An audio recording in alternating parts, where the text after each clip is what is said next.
চুক্তি অনুযায়ী ভারত থেকে নামমাত্র মূল্যে জ্বালানি তেল কিনছে বাংলাদেশ।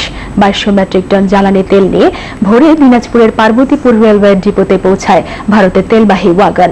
দুপুরে আনুষ্ঠানিকভাবে তা গ্রহণ করেন জ্বালানি উপদেষ্টা তৌফিক ইলাহি ও প্রতিমন্ত্রী নসরুল হামিদ। পার্বতীপুর প্রতিনিধি হাবিব ইফতেখারকে সঙ্গে নিয়ে দিনাজপুর প্রতিনিধি সুবল রায়ের পাঠানো তথ্যচিত্রে রেজন করিমের টেস্ট রিপোর্ট। গত বৃহস্পতিবার ভারতের শিলিগুড়ি রেলওয়ে স্টেশন থেকে 42টি ওয়াগনে ভর্তি একটি র্যাক নিয়ে বাংলাদেশের উদ্দেশ্যে যাত্রা করেন দেশটির জ্বালানি বিষয়ক মন্ত্রী ধর্মেন্দ্র প্রধান।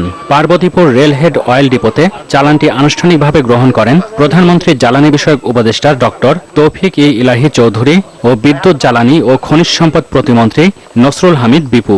নিরবিচ্ছিন্ন জ্বালানির ক্ষেত্রে আমাদের এই নিরাপত্তাটা আমাদের নিতে হবে, অর্থাৎ জ্বালানি নিরাপত্তা হলো আগামী দিনের শেখ হাসিনার সবচেয়ে বড় প্রায়োরিটি। আমরা আমাদের কোনো ব্যবসা বা কোনো বাণিজ্যকে শুধু নিজেদের দেশের মধ্যে সীমাবদ্ধ রাখবো।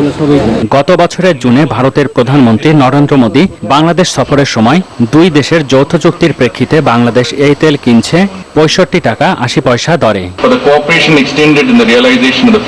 চুক্তি অনুযায়ী শিলিগুড়ি মার্কেটিং টার্মিনাল থেকে পার্বতীপুর বিপিসি ডিপো পর্যন্ত স্থাপন করা হবে 130 kilometre Indo Bangla friendship pipeline.